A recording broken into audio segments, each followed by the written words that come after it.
Ça y est, je suis un vrai youtubeur, j'ai un Tipeee. On en reparle à la fin de la vidéo. Pour un mec qui aime autant la poésie, les mots et tout le tintouin, je n'ai jamais pu accrocher au rap. Question de paradigme sans doute, et un peu de culture, mais ça ne m'a pas empêché d'être frustré. Il y a quelques années, à peu près au début de cette chaîne, je regardais pas mal de vidéos sur YouTube traitant de rap, pour essayer de trouver une chanson ou un artiste qui me donne envie de l'écouter. Sans trop de succès, malheureusement, mais j'avais beaucoup apprécié le travail du youtubeur Boom Bap, qui se penchait plus que les autres sur l'analyse littéraire et sonore des textes qu'il abordait. Or, il y a peut-être un an, je repensais à cette chaîne en me disant que je n'avais pas vu passer de nouvelles vidéos depuis un certain temps. Je la retrouve sous le nom de Barap, et quelle n'est pas ma surprise de constater que le bonhomme avait supprimé toutes ses vidéos. Il en avait cependant posté une autre, enfin deux autres, dans une veine très différente que j'ai écoutée avec énormément d'intérêt. La vidéo qui m'intéresse est intitulée « Vivre de sa passion », et je vous y renvoie parce que le mec est dégourdi, éminemment sympathique et pour tout dire touchant. Ce qui ne signifie pas que je sois d'accord sur tout, évidemment, et vous allez vite comprendre pourquoi je le précise. En deux mots, le vidéaste explique avoir décidé de suivre d'assez près les commandements de l'islam. Il était déjà musulman, mais se passionnant pour la musique, il avait fait le choix de ne pas respecter le commandement qu'il a proscrit, même si ce commandement n'est que celui de certaines écoles, et ça il le précise lui-même. Sans dire exactement de quelle mouvance il se réclame, Barap explique considérer la musique comme interdite et avoir totalement cessé d'en écouter. Je crois n'avoir pas à préciser n'être pas musulman moi-même et témoigner d'une certaine distance, pour employer un euphémisme, avec ce genre de conception. Cependant, je ne compte pas faire ici de débat interreligieux ou me moquer de l'islam. J'aimerais plutôt mettre en évidence le fait qu'une question plus ou moins analogue mette à l'épreuve plusieurs croyants, quelle que soit leur religion. Si je salue l'honnêteté de la démarche de Barap, je ne m'y retrouve pas. Du moins pas dans l'interdiction pure et dure, encore moins d'une forme d'art, et encore moins de la musique, qui est, comme la plupart d'entre vous, un des fondements de mon existence, au risque d'en faire des caisses. Là où je rejoins mon collègue, si je puis dire, et même si je suis loin d'avoir son niveau de notoriété, c'est quand il explique qu'en se faisant un nom, il était invité dans des soirées et des studios où l'on laissait libre cours à tous les comportements spirituellement peu recommandables et qu'il ne se sentait pas à sa place. Il explique, par exemple, avoir refusé de faire la promotion d'une marque de CBD. Je le rejoins en l'adaptant à mon paradigme. En effet, l'univers du rap français, quoique composé de pas mal de personnalités croyantes, a bien du mal à s'émanciper de représentations plus ou moins clichés, et du reste pas forcément fautives, celles de la délinquance, du trafic de drogue, de la violence, du sexe, etc. À titre personnel, je n'ai jamais réussi à prendre au sérieux les phases d'ego trip et les clips censés être impressionnants, où l'on se vante de sa richesse, de sa dangerosité, où l'on montre à qui veut les voir, c'est-à-dire pas moi, des armes et des billets. Je n'ignore pourtant pas que le rap a d'autres cordes à son arc et que pas mal d'artistes ont maintes fois prouvé savoir écrire. Mais il faut admettre que la facette gangsta rap, disons, est de loin la plus représentée et qu'avec ma bobine de Charles Richard de Valent-Lièvre, j'ai bien du mal à m'y retrouver, empiriquement, référentiellement et même sémantiquement. Autrement dit, il y a une énorme différence de perception entre le rap et la poésie, qui n'est pas uniquement sociologique mais thématique. À part Victor Hugo, pouvez-vous citer un poète marquant par l'ego trip? Un poète faisant une apologie du crime ou de la délinquance? En cherchant bien, sans doute, mais justement, il faudra chercher. Ce qu'on n'a pas besoin de faire avec le rap, tout simplement parce que les paradigmes sont différents. Même les poètes ayant commis des crimes ou fait de la prison expriment des conceptions radicalement différentes, allant des remords à la prière en passant par la réflexion métaphysique. D'un autre côté, il est peut-être plus facile de trouver du rap abordant de sujets traditionnellement poétiques que de la poésie abordant des sujets traditionnellement rapologiques, si je puis dire. Aussi, je comprends très bien qu'en tant que croyant, Barap n'ait pas pu faire cohabiter éternellement sa soif d'absolu et une forme d'art, non seulement illicite selon l'école coranique qu'il suit, mais faisant la promotion de comportements haram, vous m'excuserez de le prononcer à la française. Il fait aussi un parallèle intéressant, quoique manquant de rigueur du point de vue de la définition, sur le principe de passion, comme devant être évité par le religieux, ce qui n'est pas rigoureusement exact, même du point de vue musulman, du moins je crois. Il s'agit plutôt de se servir de la force des passions à bon escient, pour en éviter la dévastation d'une part, mais aussi pour que cette force serve un but plus élevé. Mais qui sait, c'est peut-être excessivement hellénique de ma part. On pourrait croire que la question ne se pose pas pour quelqu'un comme moi, catholique ni vraiment traditionnaliste ni vraiment moderniste. J'avoue que ces deux termes me répugnent un peu, tant ils manquent de précision et ne servent souvent qu'à se distinguer ou à s'invectiver, mais ce n'est pas le sujet, et surtout amoureux d'art et de poésie. Or cela a été au contraire le motif de réflexion plus ou moins plaisante au fil du temps, pour une simple et bonne raison. Les poètes sont souvent, au moins selon les images d'Épinal du 19e siècle, de sacrés pécheurs. Ça s'envoie en l'air, ça se drogue, ça blasphème, ça fréquente des prostituées, bref, ça s'engloutit dans des comportements viciés tout en les vantant au moyen de leur art, ou même grâce à la figure qu'ils incarnent. Il y a quelque chose de séduisant dans ce vice, dans cette autodestruction notamment. C'est assez exagéré, bien sûr, mais le soleil du trou du cul, le Parnasse satirique, le principe d'écriture sous drogue existent, pour ne citer que quelques-uns des exemples les plus connus. Pour tout dire, je suis en train de constituer le corpus d'une vidéo dédiée au blasphème en poésie, donc je m'arrête pour ne pas me couper l'herbe sous le pied. Il y a vraiment certains poèmes qui ne me semblent pas défendables. Je veux dire par là que l'excuse de l'œuvre d'art est insuffisante pour ce qu'il peut avoir de salissant ou de complaisant pour une âme chrétienne déjà assez encline au péché. Et parce que, quoi qu'on en dise, toutes les âmes sont enclines au péché, selon la théologie catholique. Je sais que mon discours peut sembler d'un autre temps, mais vous le comprendrez aussi bien en remplaçant la poésie par le cinéma, qui grouille de films malsains. Pour autant, il faudrait distinguer au moins deux voies par lesquelles l'âme du croyant serait mise en danger. D'une part, les descriptions ou les représentations de scènes crues, principalement dans la violence ou la sexualité au sens très large. D'autre part, la critique de la religion par l'attaque des dogmes, ce qui est commun et du reste pas très dangereux, ou le relativisme. Celui-ci en revanche étant à mon sens le plus funeste, puisque le plus insidieux, et faisant de mal à tout le cadre. Je ne suis évidemment pas en train de dire que toute la critique de la religion est intrinsèquement mauvaise non plus. Je ne fais que présenter un paradigme, celui du croyant.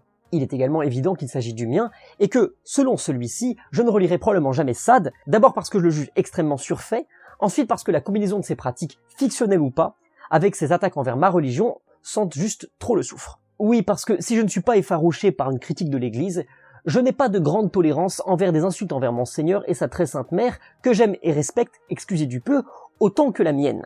Au passage, l'acharnement de Sade sur une figure qui n'est que pureté, patience et douceur en dit suffisamment sur son allégeance pour que je m'épargne le reste de son fiel, qui ne m'apporte rien par ailleurs. Il n'est pas surprenant que l'Église catholique l'ait mise à l'index, c'est-à-dire que ses œuvres étaient frappées d'une condamnation morale, et jusqu'à assez récemment juridique, là où, bien sûr, l'Église avait ce pouvoir. Cette condamnation agissait comme une sorte d'interdiction pour les fidèles de lire les auteurs mis à l'index. Or, s'il y a bien une chose que je reproche à l'Église aujourd'hui, c'est justement cet index qui transforme sa responsabilité morale en surveillance dictatoriale et que, si la condamnation touche des auteurs athées, elle est plus souvent tombée sur des chrétiens fidèles sous prétexte d'un risque de dissidence ou d'hérésie. Parmi eux, Montaigne, Fénelon, Barbé d'Aurevilly, sans compter de grands écrivains moins moralement reconnus, mais dont on n'a pas besoin de mentionner l'excellence, Balzac, Flaubert, Rabelais par exemple. Attention, il s'agit souvent d'œuvres en particulier, pas de l'intégralité de leur travail, mais tout de même, si l'on devait ne lire que le licite, croyez bien qu'on s'emmerderait assez vite. Là-dessus, j'oserais même utiliser ce mot brandi à tout bout de champ par les incultes, les imbéciles heureux et les dogmatiques de tous bords, l'obscurantisme. Et puis, on l'a vu sur cette chaîne, je suis friand de pragmatisme politique, auquel contrevient l'index en créant deux problèmes. Premièrement, celui de n'armer pas intellectuellement les catholiques, puisque c'est en lisant qu'on peut réellement connaître sa religion et savoir pourquoi on la défend, notamment en anticipant les arguments qui nous sont présentés. Deuxièmement, ça crée aussi une suspicion pour l'art et la pensée qui ferait pâlir d'envie les calvinistes. Petite précision éclair, l'index a été aboli dans le siège de Vatican II. Quand je dis que je reproche ça à l'Église, c'est plutôt parce que je vois ça comme une tâche sur son histoire intellectuelle, en gros. Bon, évidemment, même à l'époque où l'Église en avait le pouvoir, cette interdiction était contournée, mais j'ai eu la surprise d'apprendre que Marie-Noël la respectait encore au début du XXe siècle. On apprend cela dans J'ai bien souvent de la peine avec Dieu, qui compile la correspondance entre la poète auxerroise et l'abbé Munier, confesseur du Tout-Paris, de 1918 à 1944. Dès le début, elle mentionne son envie dévorante de lire différents auteurs, ce qu'elle n'ose pas faire parce qu'ils sont à l'index, mais aussi parce qu'elle craint que sa foi soit trop fragile et pas à même de résister. Vous vous doutez que pour moi, il n'a jamais été question de respecter une quelconque interdiction, et j'ai été frappé par la légèreté avec laquelle l'abbé Munier lui recommande de ne pas craindre quoi que ce soit et de lire sans scrupule, en ajoutant qu'on échappe aux saletés par accoutumance, par un « Dieu vous mitridatisera » que j'aime beaucoup. Il parle aussi de son devoir d'être poète, dont il ne fait pas une facilité, puisqu'il écrit ailleurs « Vous avez une harpe au cœur et dans les mains. Bénissez Dieu. Ce don est rare. » Il finit par qualifier la fonction de Marie-Noël de bel et poétique apostolat, et c'est ce qui est le plus attiré mon attention, je crois, puisque l'apostolat, littéralement, est la mission des apôtres, celle de l'annonce et la propagation de la bonne nouvelle. C'est ici qu'il faut énoncer clairement la singularité du paradigme catholique et ne pas se contenter de parler de religion. La grande force de cette dénomination chrétienne est la place donnée à la beauté. Pour la faire simple, et si on accepte différents apports philosophiques, le christianisme est très largement platonicien. Et dans cette mesure, il considère la beauté comme une participation à une réalité intelligible supérieure, donc Dieu pour les chrétiens. Si l'on va au bout de ce raisonnement, en respectant ces prémices, la beauté serait une preuve non seulement de l'existence de Dieu, mais aussi de son immensité, sa grandeur, son amour. Plus tard, avec le néoplatonisme, saint Augustin pousse la logique en expliquant que la beauté de la nature, reposant sur son harmonie, est une révélation du principe unique dans la veine de Plotin qu'il christianise. Je simplifie terriblement, et je confesse n'être pas le plus à l'aise au milieu des concepts. En tout cas dans le catholicisme, la beauté est intimement liée à la transcendance. Cette beauté est étudiée dans la nature d'une part, mais dans l'art d'autre part, puisque c'est la façon la plus poussée de rendre grâce à Dieu. On retrouve cette idée chez plusieurs théologiens tels que l'abbé Suger ou l'un des moindres, saint Thomas d'Aquin. D'où la tradition artistique fondamentale de l'Église catholique qui a donné les plus magnifiques édifices religieux de l'histoire, parmi les plus beaux tableaux, sculptures, chants et ainsi de suite. Cela en dépit du fait que certains arts étaient mal vus, notamment le théâtre, qu'on accusait de glorifier les passions au lieu de les ordonner. C'est tout le débat sur la catharsis, de mentir en quelque sorte, en incarnant quelqu'un d'autre que soi, etc. Pareil, je vous passe les détails parce que mes connaissances sur le sujet sont trop maigres et que les conceptions chrétiennes ont énormément varié selon les époques et les communautés. Par exemple, dans l'Antiquité, le théâtre était extrêmement mal vu parce que lié notamment à des rites païens. Autre courte intervention, dans le temps qui a séparé le moment où j'ai filmé cette vidéo et le moment où je l'ai montée, j'ai assisté à une pièce de théâtre où une très bonne amie de longue date jouait. Et je la connais très bien, je sais qu'elle est intelligente, etc. Et elle jouait une bécasse pas possible. Et là, en la voyant jouer, j'ai compris que ce que je trouvais un peu vaporeux chez les pères de l'église, ce côté oui, la persona, on ment en jouant, etc., avait quand même une vraie base, parce que c'est très étonnant de voir quelqu'un que vous connaissez bien, et dont vous connaissez bien le caractère, jouer quelqu'un qui n'a rien à voir, quoi. Là où, au Moyen-Âge, on a en fait commencé à créer la farce et différentes pièces, notamment des pièces chrétiennes. Dans une moindre mesure et dans une échelle tout aussi variable, la danse a eu ses condamnations, mais cela vaudrait une vidéo séparée. Au sein des autres arts, la méfiance était déplacée sur le choix des sujets, érotisme, satire de la religion, opposition aux institutions, et pas sur l'art lui-même. Ce qui ne signifie pas qu'il n'y a jamais eu de poésie anti-chrétienne ou anti-institution chrétienne plus exactement, par exemple les Gauliards autour du XIIe et XIIIe siècle, des poètes plus ou moins itinérants, plus ou moins errants, qui se moquaient de l'église en parodiant des hymnes et en faisant des choses érotiques, etc. Mais généralement c'était moins pour viser la religion elle-même que l'institution.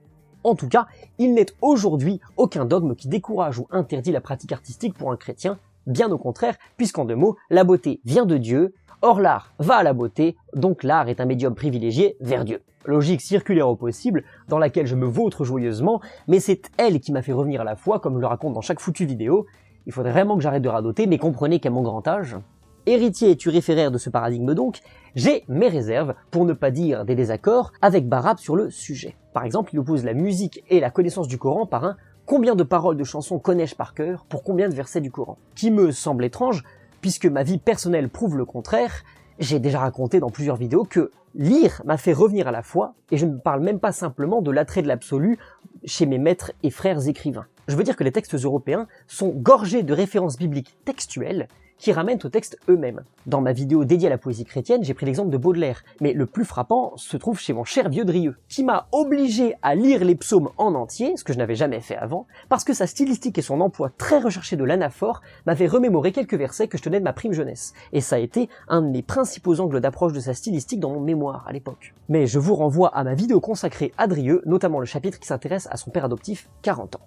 Certes, les chrétiens et les musulmans sont loin d'avoir le même rapport à leurs textes sacrés, et je n'ignore pas que la récitation, chantée ou pas, des versets coraniques n'a pas d'équivalent exact dans ma religion. Je connais aussi le principe de psalmodie et de plein chant, mais ça n'a pas exactement le même statut. Ce n'est pas aussi codifié, ou du moins pas codifié de la même manière, avec les mêmes emplois, etc. Aussi, dans cette mesure, la hiérarchie des textes sacrés et poétiques n'est pas la même. Mais je trouve qu'il est très précieux de considérer les textes sacrés sous leur angle stylistique et poétique, même si je sais très bien que la beauté que je leur trouve est en partie tributaire de mes convictions religieuses. Il n'en reste pas moins que j'ai une excellente mémoire qui me permet de retenir sans le faire exprès des pans entiers des Saintes Écritures, parce que cette mémoire a été entraînée par la lecture et l'apprentissage de poèmes. Et des poèmes pas forcément les plus chrétiens. Bref, la fin justifie les moyens, et comme les chapiteaux ou des colonnes de cathédrales, les tympans ornés ou les autels tous plus décorés les uns que les autres, les arts ont une justification pédagogique, celle d'apprendre aux visiteurs les grandes lignes de la religion et de mener à elles par leur beauté. Pédagogique et, en quelque sorte, didactique. Ça me rappelle un petit peu ce débat entre protestants et catholiques qui tient aujourd'hui plus de la blague qu'autre chose. Celui de la beauté dans les églises. Pour moi, c'est produire le meilleur dont on est capable en sachant qu'on ne pourra pas atteindre la cheville du créateur en la matière ou en quelque manière que ce soit. Même si je dépassais Baudelaire, et je vous laisse quelques secondes pour ricaner, je ne saurais jamais créer, à proprement parler, de rien ex nihilo, mais même je ne saurais jamais créer le ciel, la lumière, les fleuves, les fleurs. Un ami calviniste, à qui je posais la question du refus de la beauté iconographique, m'avait répondu que c'était vanité. Or, même en se pliant au lacunaire sola scriptura, tous les chrétiens tomberont d'accord pour signifier que tout est vanité. J'ai envie de dire, c'est écrit dans le texte. Aussi, le prétexte est-il fallacieux. Les autres arguments protestants, ne pas distraire le fidèle, ne pas risquer l'idolâtrie par exemple, sont un peu plus malins et du reste davantage bibliques, même si les interprétations catholiques, fortifiées par le contexte et la critique historique, me semblent toujours plus solides, on ne se refait pas.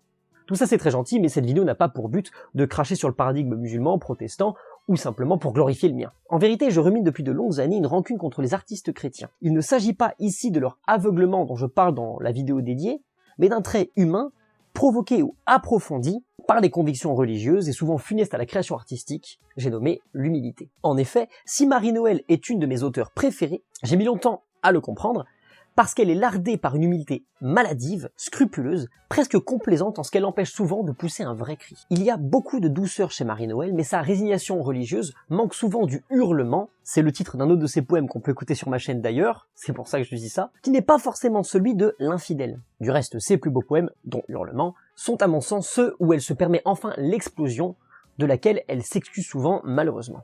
Dans sa prose, que ce soit celle des notes intimes ou sa correspondance avec l'abbé Munier, on est hanté à chaque tournant par cette peur d'être trop en s'écrasant, en s'humiliant toujours davantage. Seul Dieu connaît les cœurs, mais on a souvent envie de lui hurler d'avoir un peu de fierté, et que si notre Seigneur a souffert sa passion, il est bien placé pour entendre la révolte.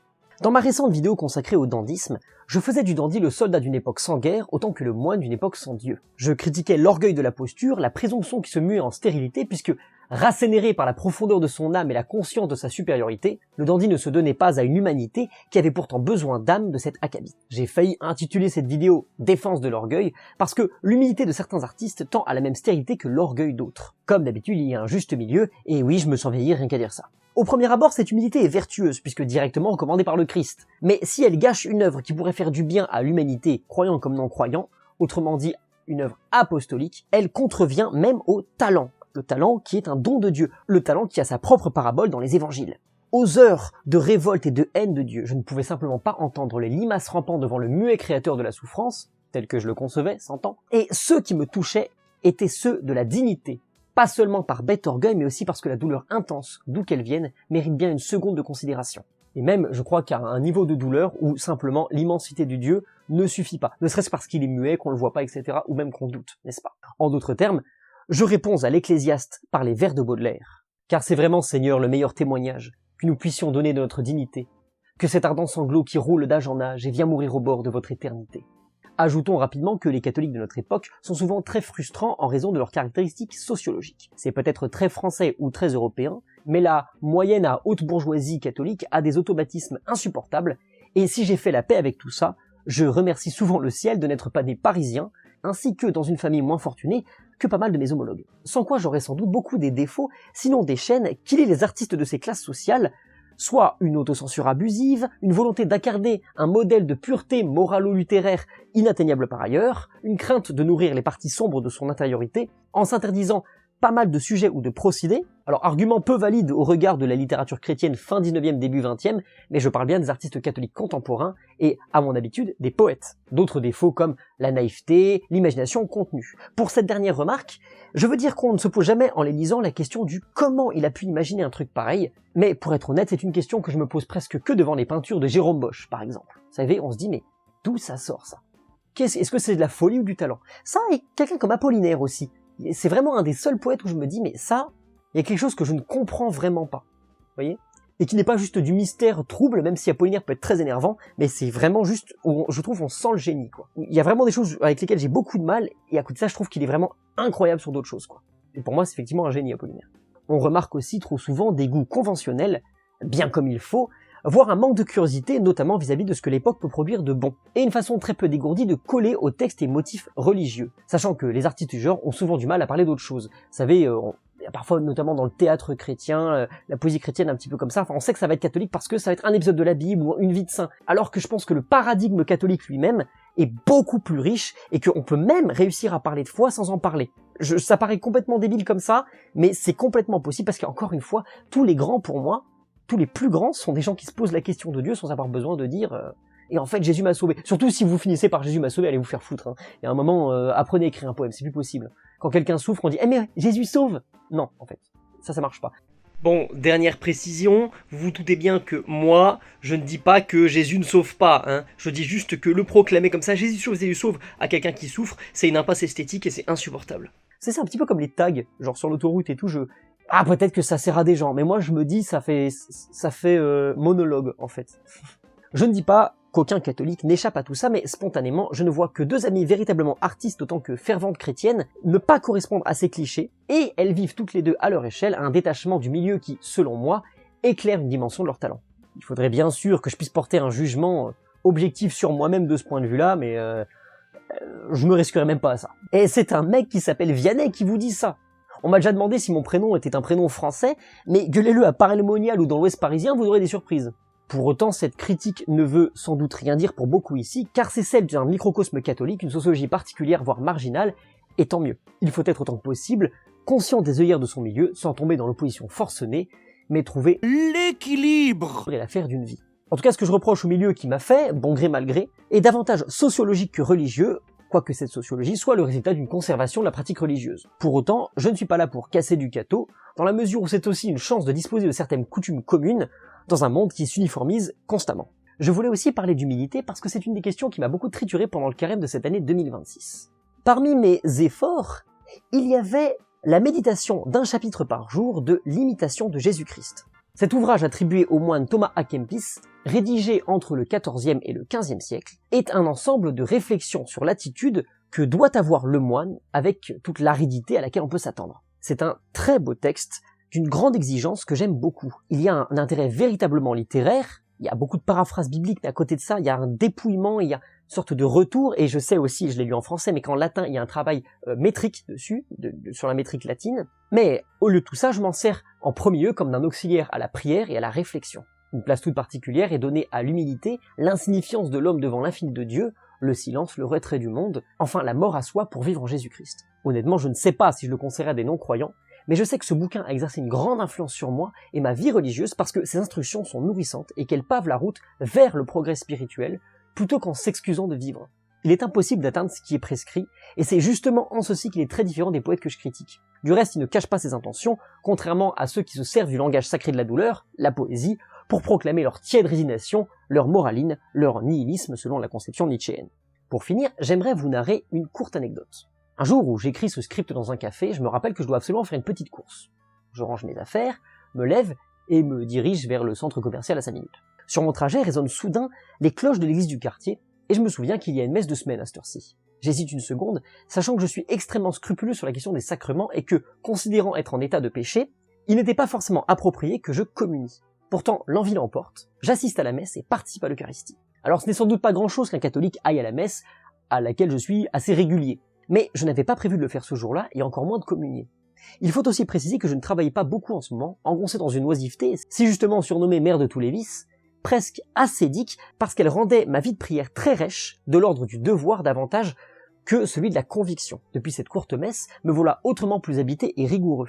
Tout ça pour vous raconter qu'il me semble que le travail rende vertueux. Je pense pas que je serais forcément allé à la messe, déjà si j'étais pas descendu de chez moi pour travailler dans un café, mais aussi parce que forcément, cette vidéo parle de tout ça, et c'est ensuite de la réflexion, toute cette réflexion va descendre au cœur, en quelque sorte. C'est drôle, et un peu triste, Barap explique dans sa vidéo regretter de ne pas pouvoir dire Dieu merci quand il fait quelque chose de bien dans son domaine. Dans le mien, c'est tout le contraire.